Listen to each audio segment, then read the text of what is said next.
எல்லாமும் நீயே, எல்லோரும் நீயே. இந்த நீங்கிறது யாருன்னா எண்ணங்கள். எண்ணங்கள் தான் உங்களை ஆக்குவதும் அழிப்பதும் சொல்லி எத்தனையோ பதிவுகள் சொன்ன பின்னால், நண்பர்களே, அன்பர்களே, இந்த பதிவும் ஒரு எண்ணத்தின் விளைவில் வந்தது தான். நம்ம எல்லாரும் எண்ணம், இதுவும் எண்ணம், இந்த பதிவும் ஒரு எண்ணம். இப்போ ஒரு சிறிய குட்டி முயற்சி கோடி நன்மை.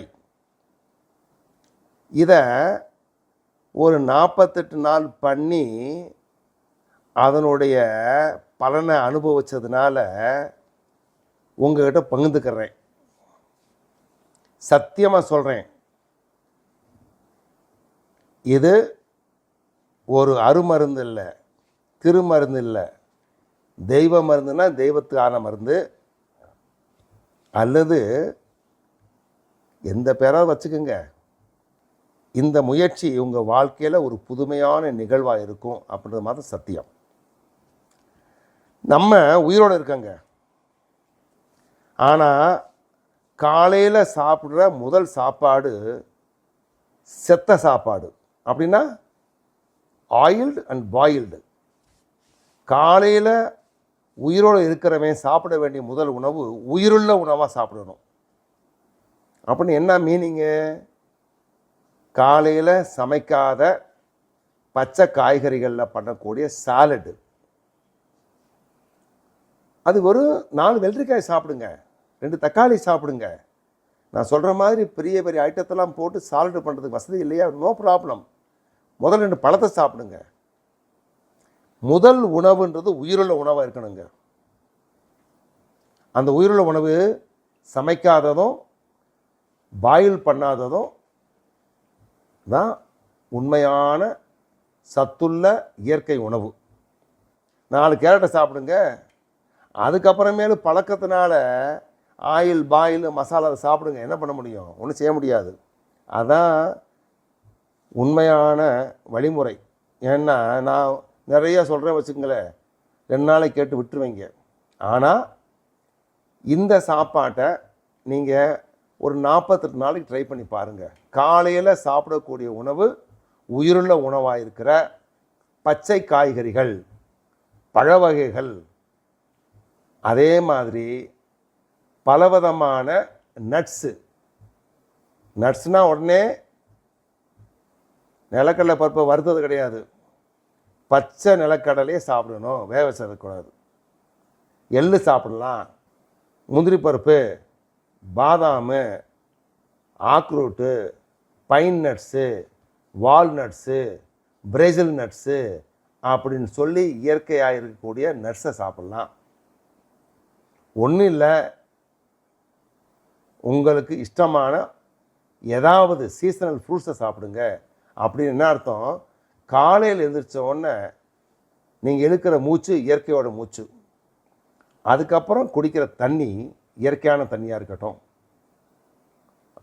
அந்த தண்ணி குடித்த பின்னால் பாயில் பண்ண தண்ணாலும் பரவாயில்லை. தண்ணி பாயில் பண்ண ஒன்று ஆயிராது, சில பேருக்கு சேராது. குளிர்ந்த தண்ணி பாயில் பண்ணி சாப்பிடுங்க, பரவாயில்லை. ஆனால் முதல் உள்ளே போகிறது இயற்கையாக இருக்கின்றதை உறுதிப்படுத்திக்கிட்டு என்ன பண்ணுறீங்க? ஒரு காலையில் 7 மணிக்கோ 8 மணிக்கோ 9 மணிக்கோ 10 மணிக்கு எப்போ சாப்பிட்றீங்களோ அந்த சாப்பாடு, முதல் சாப்பாடு இது மாதிரி நான் சொன்ன பல காய்கறிகளை சாப்பிட்டுட்டு, இந்த பச்சை காய்கறிகளை சாப்பிட்றதுல சின்ன வித்தியாசம் இருக்குது. என்னது? நான் எப்படி சாப்பிட்றேன்னா, ஒரு சாலடு பண்ணியிருக்கேன். அந்த சாலடை பற்றி என் பதிவில் இருக்குது, பார்த்துக்கலாம். அந்த சாலடை தான் சாப்பிடுவேங்க. அதை சாப்பிட்டா ஒரு 4 மணி நேரத்துக்கு பசி இருக்காது. வேக வச்ச சாப்பாடு சீக்கிரம் பசியை கொடுக்கும், இந்த பச்சை காய்கறிகள் சீக்கிரம் பசியை கொடுக்காது. அற்புதங்கள் என்னன்னா, உடம்புல நிறைய வித்தியாசங்கள் வர ஆரம்பிச்சிருச்சு. ஃப்ரெஷ்ஷாக இருக்கிறோம். காலையில் சாப்பிட்ற சாப்பாடு பச்சை காய்கறினால் இட்லி சாப்பிட்டுட்டு தோசை சாப்பிட்டுட்டு வர தூக்கம் கொட்டாவிலாம் வராதுங்க. இல்லைன்னா கொஞ்சம் மயக்கமாக இருக்கும், கொஞ்சம் டல்லாக இருக்கும். என்ன குளுக்கோஸு டைரெக்டாக பாடியில் ஏறும், கார்போஹைட்ரேட்டு. இப்போ என்ன பண்ணுறீங்கன்னா, இந்த பச்சை காய்கறி சாப்பிட்டதுன்னு அனுபவத்தை பார்ப்பீங்க. அடுத்த நாள் காலையில் பாத்ரூமுக்கு நீங்கள் வயிற்றை தட்டிக்கிட்டு பாட்டு பாடிக்கிட்டு போட வேண்டிய தேவையே கிடையாது. பேசாமல் ஜாலியாக போயிடுவீங்க.